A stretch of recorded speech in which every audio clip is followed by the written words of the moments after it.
Hello, this is Shen. Welcome to my channel. Today, we are diving into IAS 14. We already covered PPE and intangible assets. So you might wonder, why do we need another standard for property? The fundamental reason lies in its purpose. Investment property is not held for use, and understanding this key difference is crucial. Let's start by looking at the big picture. So in this section, we will explore four key areas. First, defining what's qualified as an investment property. Second, understanding how to recognize and initially measure it. Third, examining the two models for subsequent measurements. And finally, navigating the tricky areas of transfer between category and disposal. Let's jump right into the first topic. What is the investment property? So what is the investment property?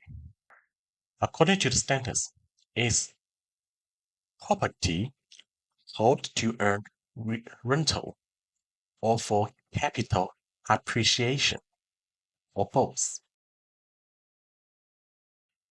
It is not held for use in production, supply of good or service. It's not for administrative purpose. It's not for sale in the ordinary course of business. So did you catch the core idea? The purpose of investment is to get the return, not by use. So this is the distinction from PPE. Now, let's solidify this with example. So let's apply the definition. First, your land held for rental or capital gain is investment property, unless you are the developer. Second, a building held for rental qualifies. However, if your building held only for sales, it's typical inventory for the developer. But if the developer consistently holds the building just to lease it out, as many do in marketing like South Africa, then it can be classified as an investment property. Now, tricky scenario. What if a company rents out part of its office building? If it's separate units, it's straightforward. If not, we use judgments, often based on the proportion of usage. For example, the floor area. So if the majority is rental, the main purpose is investment. Also, providing incidental service like your maintenance, like security, alongside rental usually doesn't change the classification, as long as those services aren't the main events. Now let's move to part 2, recognition and initial measurements. So once we have identified our potential investment property, we need to recognize it in the financial statements. The recognition criteria are identical to those for PPE. I will just highlight them. It must be probable that we will get future benefits, and that we must be able to measure its cost reliably. Straightforward, right? Now, let's talk about how we measure the cost initially. Initial measurements. Investment property is measured at the cost.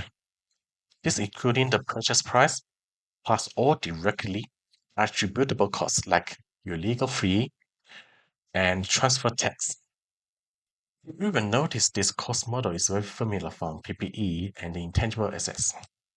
However, we must exclude certain costs, like your startup cost or abnormal waste. Thus hits the profit or loss. So let's say this scenario.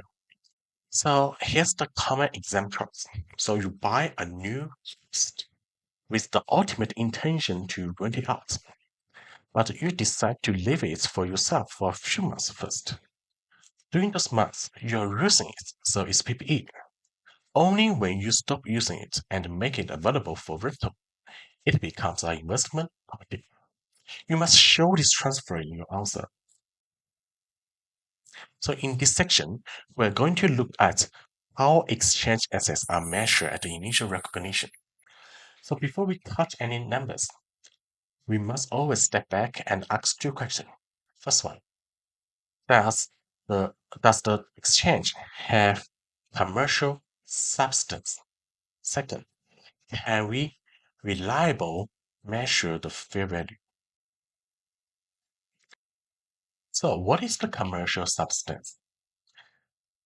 Commercial substance is the risk, timing, or amount of the future cash flows of the assets received is significantly different from the assets given up.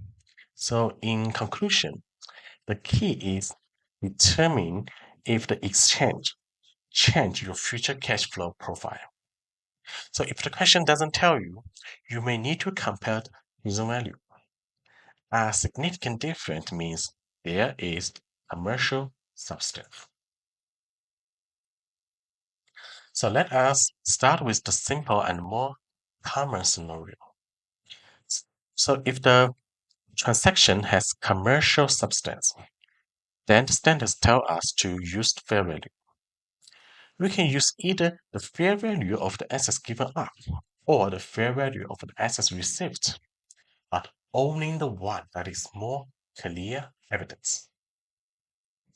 And very importantly, this only applies if fair value can be reliably determined. And you cannot simply pick the fair value randomly. When the standard says more clearly evident, it means the value that is supported by strong evidence. For example, there is an active market price where always beats the management estimates. In an exam, you should be able to justify why you select the particular fair value. Now we move to the second branch of the decision tree. If the transaction does not have the commercial substance, or if neither asset's fair value can be reliably measured, then we just completely abandon the fair value. In this case, the new asset is recognized at the carrying amount of the assets given up. No gain or loss is recognized. The reason for this treatment is very important. If there is no commercial substance, the entity's economic position has not really changed. Recognizing a gain in such a situation would be artificial. So therefore, the standards enforce a carry-over basis. That's the faithful representation. So if you remember nothing else, remember this table. Commercial substance plus reliable fair value gives you fair value measurements. Absence of either condition forces you back to carrying amounts. So now let's move to part 3, subsequent measurements. Now for subsequent measurements, IAS for T, give you two models. The first is the cost model. The second one is the fair value model. A vital rule here is you must apply the same model to all of your investment property. You cannot use cost for some and fair value for others. Let's look is the condition for using the fair value model. The fair value model isn't a free-for-all. To use it, you must be able to reliably measure fair value. Typically, because there's a active marketing for similar property, and both conditions must be satisfied. This is the key principle for the exam.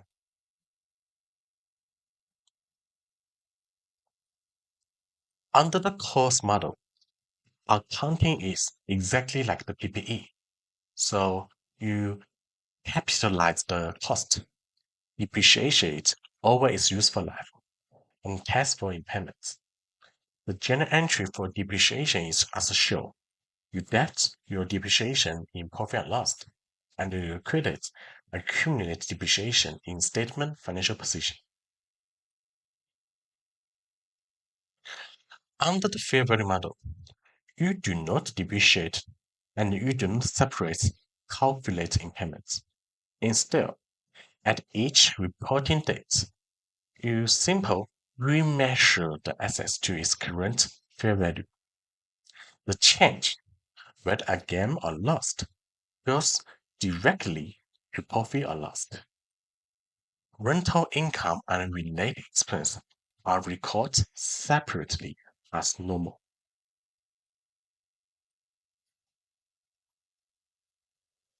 Can you switch the model? Answer is yes, but only in one direction. Moving from the cost model to the fair value model is allowed, and is treated as an accounting policy change under IAS 8.